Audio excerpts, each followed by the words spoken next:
Hello dear students, welcome back to organise knowledge channel. और आज की जो वीडियो है ये स्टूडेंट्स क्लास 10th के लिए जो है बहुत ही इम्पोर्टेंट वीडियो रहने वाली है, क्योंकि इस वीडियो में हम डिस्कस करने वाले हैं सोशल साइंस का सिलेबस। कौन से चैप्टर आपके डिलीटेड हो चुके हैं, ठीक है, डिलीट हैं, और क्या स्ट्रेटजी आप यूज़ करोगे, कौन सी बुक्स आप प्रेफर करोगे, वो सब हम इस वीडियो में डिस्कस करेंगे। आपको पता है कि टर्म फर्स्ट आपका हो चुका है, जिसमें आपने जो एग्ज़ाम है वो एमसीक्यूज फॉर्म में दिया। सबसे पहले हम वो गाइडलाइन पढ़ लेते हैं, वो सर्कुलर की जो इम्पोर्टेंट लाइंस हैं, जो सर्कुलर आपको टर्म सेकंड एग्ज़ाम के लिए, टर्म फर्स्ट एग्ज़ाम के लिए दिया गया था सीबीएसई की ओर से। उसके इम्पोर्टेंट आप कह सकते हो कि जो पॉइंट्स हैं वो यहाँ पर आपको एक बार रिकॉल जो है वो करवाएंगे, ठीक है। उसमें कहा गया था, at the end of second term the board would organise term second और year end examination based on the rationalise syllabus of term second only. यानी जो सेकेंड टर्म के एग्ज़ाम हैं आपके, जिनको हम ईयर एंड एग्जामिनेशन भी कह सकते हैं, ठीक है, 50% सिलेबस आपका कवर करेगा, ठीक है। जो यानी जो टर्म फर्स्ट में सिलेबस आ चुका है वो अब रिपीट नहीं होगा। This examination would be held around March April 2022। यानी जो ये एग्ज़ाम है ये मार्च अप्रैल, मोस्ट प्रोबेबली अप्रैल में आपके ये एग्ज़ाम होने वाले हैं, ठीक है। The paper will be of 2 hours. Paper जो है वो आपका 2 आवर्स का रहेगा, 2 hours duration, and have question of different format. अब आपके सारे क्वेश्चन एमसीक्यूज फॉर्म में थे, बट अब जो आपको फॉर्मेट दिया जाएगा वो आपका case based, situation based, open ended, short answer, long answer type questions भी आपको इस एग्ज़ाम में देखने को मिलेंगे। उसी के अकॉर्डिंग आपको अपनी तैयारी जो है वो करनी है, ठीक है। In case the situation is not conducive for normal descriptive examination. अगर जो सिचुएशन है वो नॉर्मल एग्ज़ाम लेने की नहीं रही, ठीक है, बाय एनी रीज़न, जैसे कि पेंडेमिक के जो है आसार फिर से नज़र आते हैं, या कोई भी ऐसी सिचुएशन बनी कि सीबीएसई जो है इस तरह का सब्जेक्टिव पेपर नहीं ले पाए, तो क्या होगा, a 90-minute MCQ based exam will be conducted at the end of the term second also। तो टर्म सेकंड में भी जो है MCQ बेस्ड एग्जाम रहेगा, 90 मिनट का आपका, जैसे अब एग्जाम हुआ है सेम वैसे ही लिया जा सकता है, ठीक है, कोई श्योर नहीं है। Marks of the term second examination would contribute to the final overall score. अब जो टर्म सेकंड के एग्जाम होंगे वही आपका फाइनल ओवरऑल स्कोर जो है वो उसमें कंट्रीब्यूट होगा। उसके बाद ही आपके जो है मार्क्स फाइनल बनेंगे। उसके बाद देखिए स्ट्रक्चर ऑफ एग्ज़ाम। स्ट्रक्चर जो इसमें रहेगा, टर्म सेकंड का 50 मार्क्स का आपका पेपर रहेगा, जिसमें 40 + 10 मार्क्स आपके इंटरनल असेसमेंट के रहेंगे, ठीक है। आपका प्रोजेक्ट वर्क रहेगा, जो भी आपको प्रोजेक्ट वर्क करना है वो सारा इसमें रहेगा। आपके जो यूटीज़ होंगे वो सब इसमें ऐड होगा 10 मार्क्स में। उसके बाद पेपर आपका डिस्क्रिप्टिव होगा। अगर बाई चांस सिचुएशन नॉर्मल नहीं होती है तो ही ऑब्जेक्टिव के चांस रहेंगे।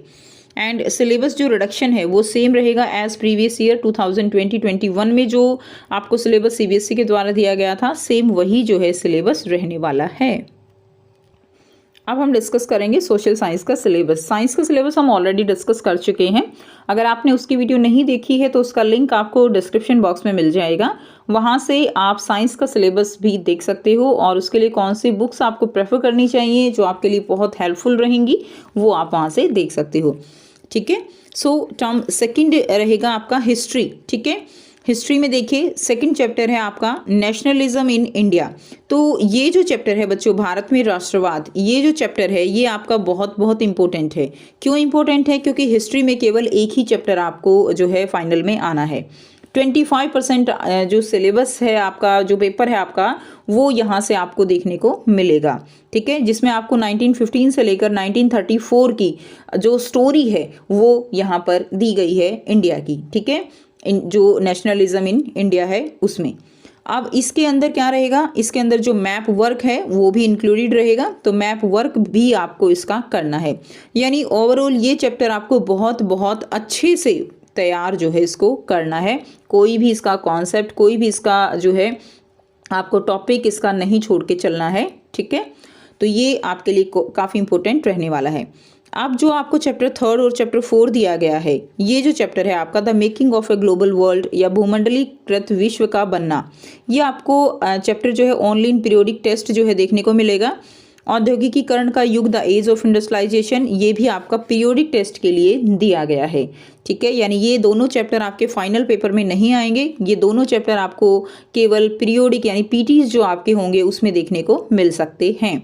ठीक है, वो आपके टीचर्स आपको बता देंगे कि किस चैप्टर से आपका यूटी आना है। तो हो सकता है कि ये चैप्टर जो है आपको करने ना भी पड़े। ठीक है, ऐसा भी हो सकता है।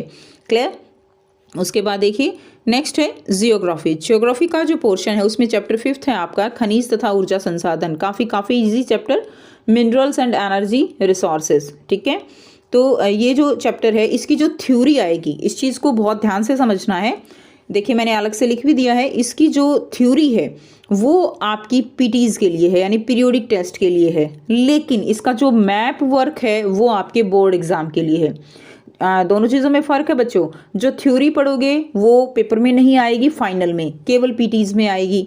जो मैप वर्क पढ़ोगे वो बोर्ड एग्जाम के लिए है। क्लियर, यानी आपको अच्छे से फोकस करना है, थ्योरी पे भी करना है, मैप वर्क पे भी करना पड़ेगा, क्योंकि जो मैप वर्क है वो आप बहुत अच्छे से तभी कर पाओगे जब थोड़ा सा थ्योरी को समझोगे। क्लियर, तो ये जो है आपको अच्छे से करना है। उसके बाद देखिए, क्योंकि ये चैप्टर पीरियोडिक टेस्ट के लिए है तो इसके पीरियोडिक टेस्ट में भी आपको बहुत अच्छे मार्क्स लेने हैं, तो उसके लिए थ्योरी भी आपको करनी है। 6 है विनिर्माण उद्योग यानी मैन्युफैक्चरिंग इंडस्ट्रीज। काफ़ी इजी चैप्टर, बहुत इजी चैप्टर। एक आप इसकी जस्ट एक रीडिंग में ही आपको बहुत कुछ इस चैप्टर में समझ में आ जाने वाला है, कोई मुश्किल नहीं है ये चैप्टर आपका। ठीक है, 7 है राष्ट्रीय अर्थव्यवस्था की जीवन रेखाएं, life line of national economy. ठीक है, तो ये भी चैप्टर आपको बोर्ड में देखने को मिलेगा।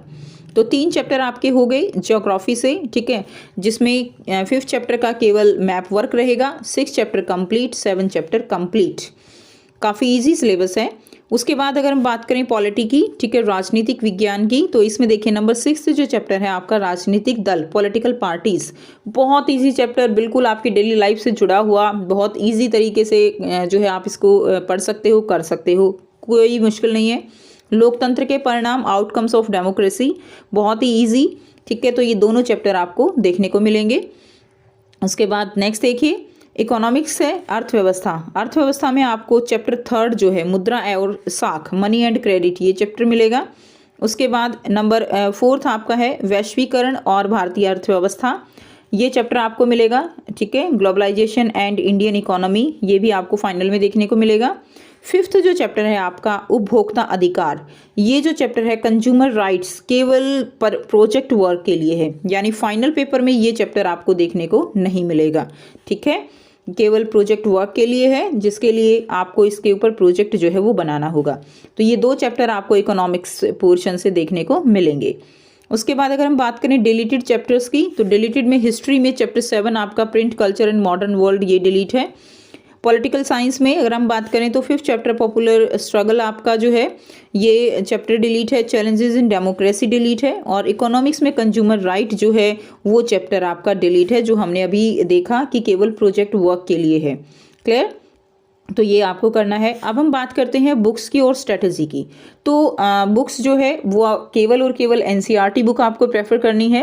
एनसीईआरटी जो है वो बहुत कुछ अपने आप में है। ठीक है, बहुत चीज़ें मोस्टली वो सब कुछ कवर करती है, वहीं से आपका पेपर बनना है। और अब आपका डिस्क्रिप्टिव पेपर होना है, तो उसके लिए आपको क्वेश्चन फॉर्मेट जो है वो काफ़ी इंपॉर्टेंट रहेगा। पहले टर्म 1 में अगर हम देखें तो लाइन टू लाइन एक्सप्लेनेशन आपके लिए इंपॉर्टेंट थी। ठीक है, कॉन्सेप्ट समझना वो चीज़ इंपॉर्टेंट थी, बट अब आपको यहाँ पे लॉन्ग आंसर क्वेश्चन भी लिखने हैं, तो उसके लिए भी आपको प्रिपेयर करना पड़ेगा।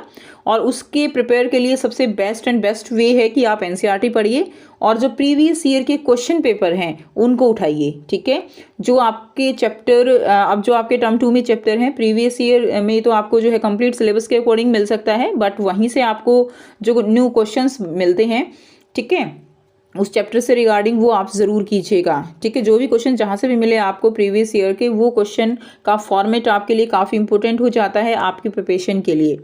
क्लियर, तो एनसीईआरटी को कंप्लीट को कवर करके आप प्रीवियस ईयर के क्वेश्चन पेपर ज़रूर से ज़रूर कीजिएगा। जो भी उसमें पैटर्न दिए गए हैं, जैसे क्वेश्चन फॉर्मेट हैं, बहुत हेल्प करते हैं ये। इससे आपके अंदर कॉन्फिडेंस भी आएगा, क्योंकि जब आप पूरा सिलेबस कर चुके होंगे, मुश्किल सिलेबस नहीं है, तो आप उन पेपर से एक अपने अंदर कॉन्फिडेंस डेवलप कर सकते हो कि यस आई कैन डू। ठीक है, तो वो चीज़ आपको यहाँ से होगी, यहाँ से प्रीवियस ईयर क्वेश्चन बैंक से। ठीक है, कोई भी अच्छा सा और भी जो है निकल जाएंगे, और भी अच्छे अच्छे जो सैम्पल पेपर्स हैं वो आपको मिलेंगे, तो वहाँ से भी आप प्रैक्टिस कर सकते हो। तो ये था आपका सोशल साइंस का सिलेबस, जिसके अकॉर्डिंग आपको अपनी तैयारी रखनी है। आई होप कि आपको ये वीडियो अच्छी लगी होगी। वीडियो अच्छी लगी तो वीडियो को ज़रूर से लाइक कर दीजिएगा, शेयर कर दीजिएगा, और चैनल को बच्चों सब्सक्राइब भी कर लीजिए। ठीक है, नेक्स्ट वीडियो में हम नेक्स्ट जो है सब्जेक्ट के सिलेबस के बारे में डिस्कस करेंगे। ऑलरेडी मैं बता चुकी हूँ, साइंस का हम डिस्कस कर चुके हैं। ठीक है, लिंक आपको डिस्क्रिप्शन बॉक्स में मिल जाएगा। So thanks for watching, take care.